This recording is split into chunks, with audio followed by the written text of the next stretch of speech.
नमस्कार, मैं जितेंद्र चौधरी और आप देख रहे हैं द बिग वाई मीडिया। हम मौजूद हैं हरियाणा की सिरसा लोकसभा सीट, जहां पर पूर्व केंद्रीय मंत्री कुमारी शैलजा कांग्रेस से प्रत्याशी है। वहीं कांग्रेस के नेता रहे, फिर भारतीय जनता पार्टी में आए। अशोक तंवर भारतीय जनता पार्टी से प्रत्याशी हैं। हमारे साथ मौजूद हैं अभी फतेहाबाद से पूर्व विधायक इनेलो के, वर्तमान में कांग्रेस के नेता है बलवान सिंह दौलतपुरिया। इनसे जानेंगे इंडिया गठबंधन या इनकी पार्टी कांग्रेस, किस तरह की इनकी तैयारियां हैं, कैसा रिस्पॉन्स जनता से मिल रहा है, किस विजन पर ये चुनाव लड़ रहे हैं और किस मार्जिन को देखते हैं इस चुनाव में, क्या एक्सपेक्टेशंस रखते हैं सिरसा की जनता से। यदि वो इन्हें चुने तो क्यों चुने। नमस्कार, बहुत बहुत स्वागत है। धन्यवाद। फतेहाबाद विधानसभा की नहीं, 9 की 9 विधानसभा की आपको कहना चाहूँगा, सभी विधानसभा क्षेत्रों में आदरणीय बहन कुमारी शैलजा जी बहुत भारी लीड लेके जीतने जा रही है। इसका एक कारण है क्योंकि आज दलगत राजनीति के मुद्दे हरियाणा में गौण हो चुके हैं। हरियाणा में जनता वर्सेस नरेंद्र मोदी चुनाव है और जब किसी प्रत्याशी का चुनाव जनता लड़ती है तो कितने भारी बहुमत से जीतेगी, इसका आप और हम अंदाज़ा नहीं लगा सकते। और बहन शैलजा जिसका अतीत सुंदर हो, जिसका पास्ट सुंदर हो, इसका अतीत भी सुंदर होता है। बहन शैलजा जी के फादर साहब ने यहाँ से नुमाइंदगी की, बहन शैलजा जी ने यहाँ से नुमाइंदगी की। इनका अतीत बहुत सुंदर रहा है तो भविष्य उससे भी सुंदर होगा, ऐसा लोग इन पे विश्वास करते हैं। क्योंकि इन्होंने जब भी इनको सिरसा लोकसभा क्षेत्र की जनता का सेवा करने का मौका मिला, इन्होंने बहुत से विकास कार्य ऐसे कराए जिसके अंदर विकास पर भारतीय जनता पार्टी तो विकास के मामले में नज़दीक भी नहीं पहुंच सकती। और शैलजा जी की बातों पे सिरसा लोकसभा क्षेत्र की जनता आंख बंद करके विश्वास करती है। और हरियाणा के अंदर नंबर 1 की जीत आदरणीय बहन कुमारी शैलजा जी की सिरसा लोकसभा क्षेत्र से होगी।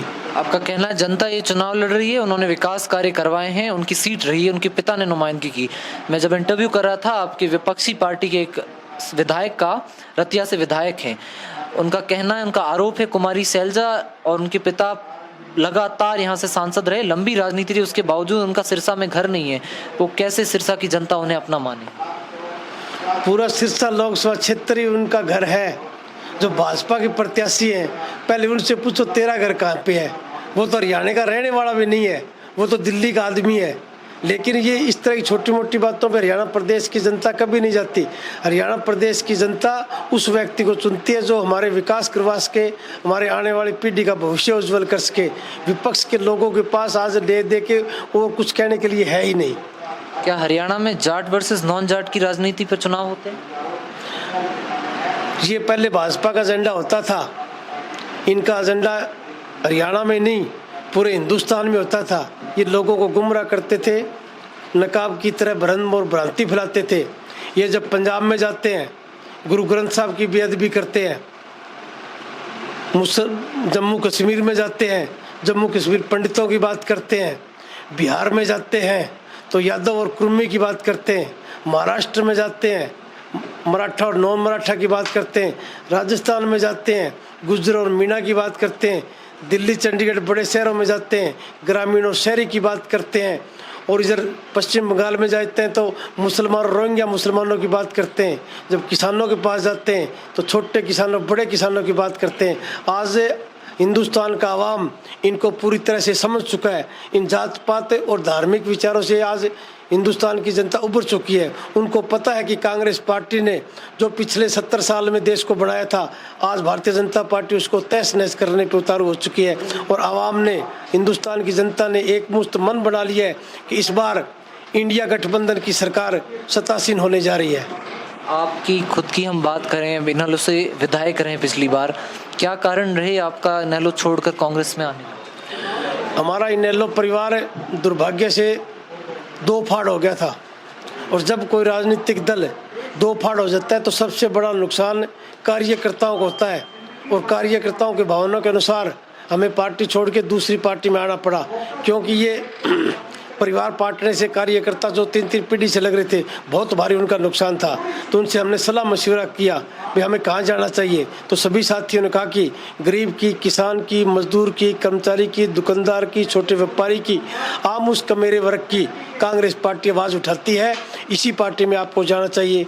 और मैं कार्यकर्ताओं की भावना के अनुसार मैंने कांग्रेस पार्टी ज्वाइन करने का काम किया। किसानों की बात चलती है सबसे ज्यादा। हरियाणा में पहलवानों का मुद्दा उठा। प्रधानमंत्री नरेंद्र मोदी वर्सेस जनता का चुनाव। आपने कहा प्रधानमंत्री जिनको बीजेपी दावे करती है विश्व के सबसे लोकप्रिय नेता हैं, उन्हीं के देश का एक राज्य हरियाणा जहां लोग उन्हें पसंद नहीं कर रहे, आपका कहना है। किन मुद्दों पर यहाँ पर कांग्रेस पार्टी या इंडिया गठबंधन चुनाव लड़ रही है? ये बीजेपी के लोग गोदी मीडिया कहते हैं कि हिंदुस्तान का एक नंबर का नेता है लेकिन जिस तरह से कर्नाटक का प्रज्वल रेवन्ना का एपिसोड हुआ है, उसके बाद में आप हेराल्ड न्यूज़पेपर फ्रांस का उठा के देखो, उन्होंने कहा कि रैपिस्ट का सबसे बड़ा सरगना प्रधानमंत्री नरेंद्र मोदी है। तो उससे बचता है, हमें पता लग जाता है हमारा कितना डंका बचता है और कितनी हमारी बेइज्जती होती है। और इसी तरह से आप जब कह रहे हैं कि यहाँ पे किन मुद्दों पे, तो आज मुद्दे तो अनगिनत छोड़ रखे हैं भाजपा ने। ना इन्होंने किसान के लिए कुछ किया, ना कर्मचारी के लिए कुछ किया, ना व्यापारी वर्ग के लिए कुछ किया, ना और किसी भी वर्ग के लिए। चाहे युवाओं के रोजगार की बात हो, गुमराह करने के लिए 2-2 करोड़ नौकरी देने की बात करता था, गुमराह करने के लिए बेटी बचाओ बेटी पढ़ाओ की बात करता था। लेकिन हमारे नेशनल स्तर के खिलाड़ियों को जिस तरह से दिल्ली पुलिस ने बाल पकड़ के सीटा, उससे शर्मनाक दृश्य और कोई हो नहीं सकता। इसी तरह से किसानों को, अन्नदाता को 13 महीने ठिठुरती हुई ठंड में, 48 डिग्री टेम्परेचर में, मूसलाधार बारिश और तूफान में टिकरी बॉर्डर पे, दिल्ली के बॉर्डरों पे बैठना पड़ा और इसको विवश होकर यू टर्न करना पड़ा। इन सभी बातों को आज हिंदुस्तान की जनता भली भांति जानती है और आने वाले चुनाव का बेसब्री से इंतजार कर रहा है। जब 4 जून को ईवीएम खुलेगी तो इनके मुंह पे ऐसी करारी चप्पत मारेगी कि एनडीए गठबंधन 150 से नीचे आएगा। मैं जब इंटरव्यू करने आया तो ये सोच के आया था कि पूर्व विधायक जी हैं, इनसे एक फॉर्मल इंटरव्यू होगा, लोकसभा चुनाव के बारे में पूछेंगे, समीकरण कैसे रहेंगे, किस तरह का चुनाव होगा। फिर आपसे बात की तो अमूमन जब मैं नेताओं का इंटरव्यू करता हूँ, विपक्षी दल के नेता प्रधानमंत्री के लिए खुले तौर पर कुछ बोलने से कतराते हैं। ईडी का डर कहते हैं इसको, कोई किसको किसी बात का डर। आप जैसे बोलना शुरू हुए, आपने सीधा कहा प्रधानमंत्री वर्सेस जनता का चुनाव, मुखरता से आप प्रधानमंत्री के विरुद्ध बोले।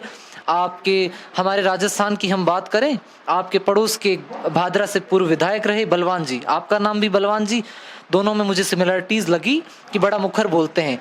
इतने दूर बाड़मेर से मैं आपसे सिर्फ फॉर्मल बातें नहीं, हरियाणा की राजनीति की कुछ ऐसी तीखी बातें मुझे बताइए जो देश की जनता जाने। हरियाणा हिंदुस्तान की पॉलिटिकल लाइब्रेरी है। 1989 में हरियाणा का अनुसरण करते हुए देश के अंदर सत्तासीन हुई थी उस टाइम। लेकिन हरियाणा का मतदाता, अगर मैं ये कहूँ कि हिंदुस्तान के दूसरे प्रदेशों से ज़्यादा जागरूक मतदाता है। लठबज के चुनाव होते हैं हरियाणा में। लठबज वाली वो तो एक हमारी छवि खराब करने के लिए कहते हैं, लेकिन जो हरियाणा का मतदाता है कभी भी अपना वोट खराब नहीं धाकड़ तो है हरियाणा के लोग। हरियाणा के लोग सीधे और सपाट बोलते हैं और जो कहना होता है अगले के मुंह पे कहते हैं, जिस तरह से मैंने आपको कई बातें कह दी। लेकिन हरियाणा का जो वोटर है बड़ा जागरूक है, वो वोट खराब नहीं करता। वो फर्स्ट और सेकंड को वोट देता है, चाहे कोई कितने उसको गुमराह करें, कितना उसको बहका लें, किसको जिताना किसको रहना, वो ये बात तय करता है। इस बार जब ये बीजेपी वाले 75 पार का नारा देते थे तो इनको 40 पे ला दिया था। उन्होंने देखा था भी कौन किसको हरा, बीजेपी को हराना है। जहाँ पे बीजेपी को अगर जेजेपी हराने में सक्षम थी, जेजेपी की तरफ हो गए, कांग्रेस की जबान जब्त करा दी। और जहाँ पे बीजेपी को हराने के लिए कांग्रेस सक्षम थी, वहाँ पे जेजेपी की जबान जब्त करा दी। हरियाणा प्रदेश का उद्देश्य था कि ये सांप्रदायिक ताकतें कमजोर हो, ये आरएसएस के सोच के लोग अगर दोबारा इतने सक्रिय हो गए तो हमारे देश को छिन्न भिन्न कर देंगे, तोड़ के रख देंगे। क्योंकि इन्होंने 1857 की जो हमारी आज़ादी की चिंगारी उठी थी, जिस तरह से आज 5-5, 4-4 मोदी जी के अंधभक्त हैं, उसी तरह हर जगह अंग्रेजों के पिट्ठू भी थे। उन्होंने उस आज़ादी को फ्लॉप करने में अपनी अहम भूमिका निभाई थी। और इस बार उसके बाद में हमें 90 साल लगे थे देश को आज़ाद कराने में, लेकिन इस बार आवाम समझ चुका है, जनता समझ चुकी है, वो गलती नहीं करेगी। दुर्भाग्य से आ गए और कल को नरेंद्र मोदी जी ने टीवी पर रात के 12 बजे आके कह दिया कि भाई और बहनों, चुनाव पे खर्च बहुत होता है, क्यों न चुनाव बंद कर दिए जाएं। और वोट का अधिकार ही अगर ये छीन लेंगे तो हमारे लोकतांत्रिक अधिकारों का हनन हो जाएगा। और उसके साथ साथ शहीद आजम भगत सिंह, राजगुरु सुखदेव और उधम सिंह कंबोज ने हमें आज़ादी दिलाने के लिए, वोट का अधिकार दिलाने के लिए जो फांसी के फंदे पर चढ़े थे, उस आज़ादी को बरकरार रखने के लिए, उसको सही सलामत रखने के लिए प्रत्येक हिंदुस्तानवासी का ये फर्ज भी बनता है और धर्म भी बनता है। और प्रत्येक हिंदुस्तानवासी इस फर्ज पे इस बार फूल चढ़ाएगा, अपनी जिम्मेवारी समझेगा और बीजेपी को तड़ी पार करने का काम करेगा। एक अमूमन देश में चलन चला बीजेपी की जब से सत्ता आई कि हिंदू मुस्लिम की राजनीति हो रही है, राम मंदिर की राजनीति हो रही है, मंगलसूत्र जैसे बयान सामने आए, इस पर क्या कमेंट है आपका? प्रधानमंत्री जी का जब से 2014 में प्रधानमंत्री बने, इनके भाषण का सत्र तो हमेशा ही निम्न सत्र का होता था। हिंदू मुसलमान से कभी बाहर नहीं निकले ये, मंदिर मस्जिद से कभी बाहर नहीं निकले ये, और भी कई जात पात से बाहर नहीं निकले ये। चलो वहाँ तक तो चलता था, लेकिन जब इन्होंने मंगलसूत्र की बात करी तो मैं ही नहीं, प्रत्येक हिंदुस्तानियों को बड़ी हैरानी हुई थी। खुद जो व्यक्ति अपने एक मंगलसूत्र की रक्षा नहीं कर पाया हो, वो मंगलसूत्र की इम्पोर्टेंस को जान नहीं सकता, इसके महत्व को जान नहीं सकता। मोदी जी के लिए मंगलसूत्र सिर्फ एक सोने चांदी का गहना हो सकता है, लेकिन हमारी माताओं बहनों के लिए मंगलसूत्र एक प्राणवायु है। अगर नरेंद्र मोदी वास्तव में ही मंगलसूत्र के प्रति ईमानदार था, संवेदनशील था, तो हमारे जो टीकरी बॉर्डर पे 750 किसान शहीद हुए थे, उन 750 हमारी माताओं बहनों के मंगलसूत्र की कीमत डालता, उनको आर्थिक सहायता देता, सरकारी नौकरी देता, तो हम सोचते कि वास्तव में ही नरेंद्र मोदी मंगलसूत्र के बारे में जानते हैं। लेकिन इनके लिए वो एक गहना है, लेकिन हमारी माताओं बहनों के लिए मंगलसूत्र एक प्राणवायु है। और मैं आपके चैनल के माध्यम से हरियाणा की जनता को विश्वास दिलाता हूँ कि 4 जून को आप इंडिया गठबंधन की सरकार बना दें, उसके 2-3 महीने बाद में हरियाणा विधानसभा के चुनाव होंगे। उस हरियाणा विधानसभा के लिए हम अलग से हमारा घोषणा पत्र आएगा और उस घोषणा पत्र कमेटी का मैं सदस्य हूँ, और मैं उसके अंदर प्रयास करूँगा कि इंदिरा गांधी मंगलसूत्र योजना उसके अंदर हम डलवाएंगे और हम मुकर्रर करेंगे, हरियाणा में विधानसभा कानून बनाएंगे। हर उस बेटी को, चाहे वो गरीब हो अमीर हो, 2 तोले का मंगलसूत्र हर उस गरीब बेटी के पास हरियाणा सरकार पहुँचाएगी। ऐसा कानून बनाएंगे कि जब भी उस बेटी की शादी होगी, उसके माँ बाप का फर्ज है कि वो 1 हफ्ता पहले समाज कल्याण अधिकारी को उस बेटी के शादी का कार्ड डिपॉजिट करा दे, जमा करा दे। उसके बाद में समाज कल्याण अधिकारी की ड्यूटी लगाएंगे कि उस बेटी की शादी से 3 दिन पहले वो मंगलसूत्र बाइज्जत उसके घर पहुंचाए, उनके घर वालों से रिसीट ले, साइन करवा के ले, उनकी वीडियो बनाई और हरियाणा सरकार को भेजे। तब नरेंद्र मोदी को पता लगेगा कि मंगलसूत्र की कीमत क्या होती है। ये बयान जो मंगलसूत्र वाला, चलिए बहुत अच्छी बात, आप ऐसे प्रयास करें, हम तो चाहेंगे जनता को लाभ मिलते रहे, कोई भी सरकार आए। इस बयान का हरियाणा के लोकसभा चुनाव पर कितना प्रभाव पड़ेगा? इस बयान का भी पड़ेगा, लेकिन और भी जो मुद्दे इन्होंने आज हरियाणा प्रदेश की जनता को त्राहिमाम कर रहा है। हरियाणा प्रदेश की जनता बड़ी जागरूक है, किसी भी मुद्दे को भूलने वाली नहीं है। उनको हमारी वो किले भी याद है जो टिकरी बॉर्डर पे लाई थी।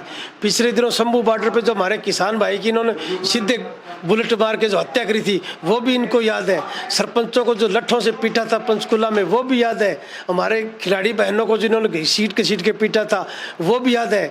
कर्मचारियों को अपनी ओपीएस लेने के लिए किस तरह से इन्होंने ठंडी पानी के बुछारों से बर्बाद करने का काम किया, इन सभी बातों का हरियाणा प्रदेश की जनता बेताब है। 25 तारीख को ऐसा करारा चप्पत इनके मुंह पे मारेगी कि इनके 32 के 32 बार आएंगे। बहुत बहुत धन्यवाद। क्योंकि समय का अभाव है, चुनाव का प्रचार कर रहे हैं आप, 5 महीने बाद आपके विधानसभा के चुनाव है, तो ये जो चुनाव बंद होने वाली बात आपने कही, इसके बारे में विस्तृत चर्चा करेंगे। बहुत बहुत धन्यवाद आपका। ये थे हमारे साथ फतेहाबाद से पूर्व विधायक बलवान सिंह दौलतपुरिया। बने रहिए हमारे साथ सिरसा लोकसभा के और अपडेट्स के लिए।